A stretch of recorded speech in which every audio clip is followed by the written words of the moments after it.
Le rêve, les amis, n'a duré qu'une seule mi-temps et c'était Udinese-Juve la semaine dernière. Aujourd'hui, la Juventus joue à domicile face à Bologne, chose que normalement, si on est bien d'accord sur un point, c'est que la Juventus devait gagner à domicile, comme elle a l'habitude de le faire.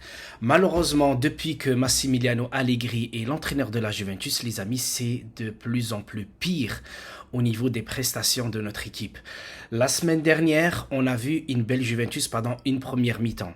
D'accord. La deuxième mi-temps, la Juventus n'a fait que tenir le score. Et aujourd'hui, à domicile, on s'est dit, tiens, la Juventus va dominer la première mi-temps, sachant qu'elle joue à domicile. Malheureusement, les amis, ça s'est mal passé dans cette première mi-temps où la Juventus, pendant 20 minutes ou 25 minutes, n'avait pas eu une seule occasion devant le but, c'est-à-dire zéro tir devant le but. Et à la seule occasion pour Bologne, il y a eu but. Et c'est ce que j'avais déclaré tout à l'heure avant match, quand il y a eu la composition des deux équipes. J'avais dit, cette défense de la Juventus avec les trois Brésiliens, elle ne me rassure pas. L'année dernière, c'était une catastrophe et cette année, ben, il continue avec ça. Je ne sais pas pourquoi il continue avec Alexandro. Danilo, je ne l'aime pas. Je vous dis sincèrement, Bremer, il a du potentiel, mais les deux autres, ils sont catastrophiques. En plus, ils ont atteint l'âge où ils vont plus progresser selon la science, hein, les amis, on va pas se cacher. Et on a Gatti qui est en défense, qui est très bon, qui est très grand, qui peut récupérer des ballons hauts, qui peut stopper pas mal de grands joueurs, c'est-à-dire comme Chiellini le faisait à l'époque quand il défendait face à Ibrahimovic par exemple. Et là, je ne comprends pas. Les deux, ils se rentrent dedans. Ils laissent le joueur de Bologne aller face au gardien, seul, tranquillement. Et après, il y a eu la deuxième mi-temps. Voilà, la deuxième mi-temps, les amis, j'étais là à me dire, est-ce que la Juventus va relever un peu son niveau ou est-ce que ça va encore continuer à jouer qu'avec des passes latérales où ça n'avance pas.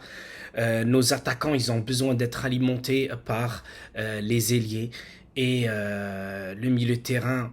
Voilà, les passes, que des passes verticales.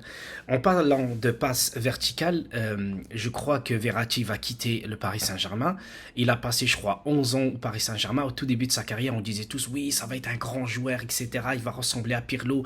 Vous allez voir les années à venir parce qu'il a été recruté, il avait à peine 20 ans. Et je pense qu'aujourd'hui, si on parle avec de vrais fans du PSG, est-ce qu'il a progressé depuis son arrivée au PSG jusqu'à maintenant? Eh bien, je pense que non. Et je ne dis pas que le Paris Saint-Germain, c'est un environnement où pas mal de joueurs ne progressent pas. Je parle pas de ça parce que ça, c'est un autre délire.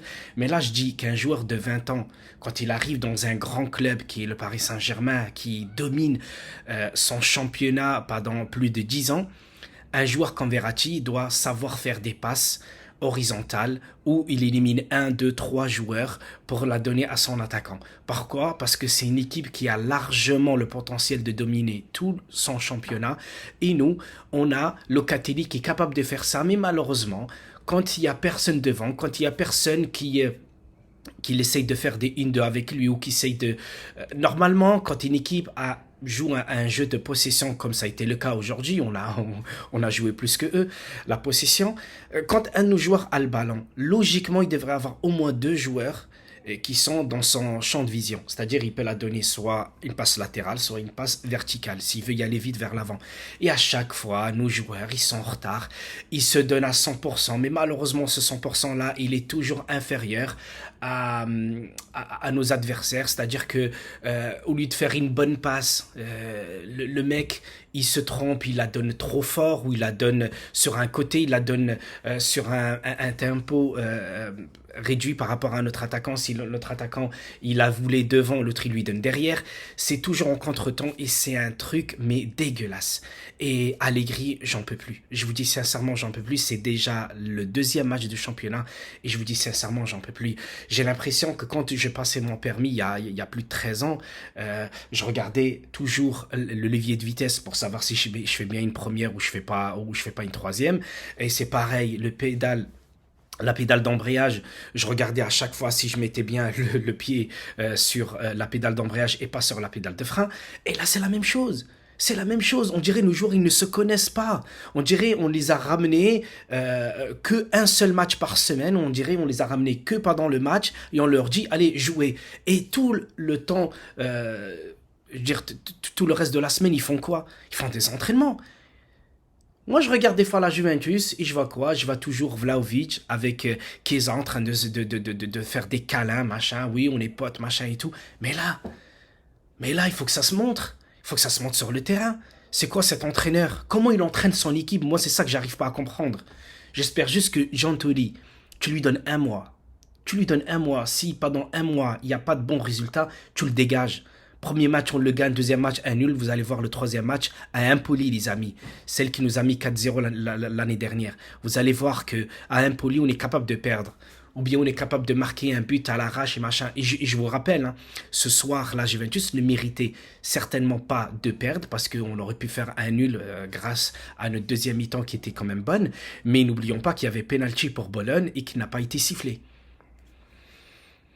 Voilà. Oui, Vlahovic a marqué un but, il y avait hors-jeu sur Rabiot, mais il y avait hors-jeu, donc là on ne peut rien faire. Mais quand il y a eu penalty pour l'adversaire, ben, il faut qu'il siffle penalty pour l'adversaire.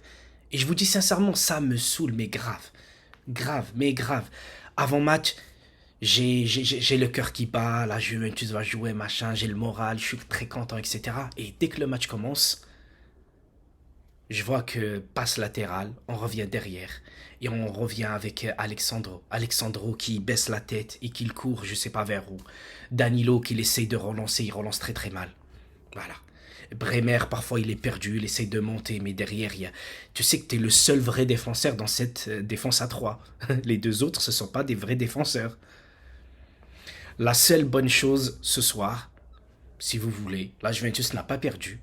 Et on a eu un très très bon Paul Pogba. Dès qu'il rentre, le mec là, tu le mets en 6, c'est un monstre. Tu le fais jouer en 8, c'est un monstre. Tu le fais jouer en 10, c'est un monstre. Tout ce qu'il a essayé de faire, pour moi, il les a réussi. Même la petite talonnade en l'air, là, quand il a voulu la donner à McKinney, si je ne me trompe pas. Et en plus, c'est grâce à lui qu'il lance Ealing sur le côté gauche pour le centre. Vlahovic qui met une très très bonne tête, il est bien monté haut, il était bien, franchement, moi j'ai kiffé ce but-là, et ça montre que le joueur-là est capable, quand tu l'alimentes bien, il est capable de te marquer des buts. Il est comme Harry Kane. Harry Kane aujourd'hui t'as mis un doublé, pourquoi? Bah parce que ça joue pour lui. Il faut arrêter de jouer tout le temps derrière, etc. Donc sur ce les amis, j'espère que j'ai tout dit presque, je vous embrasse tous et je vous dis à très bientôt pour de nouvelles vidéos. Ciao ciao les amis.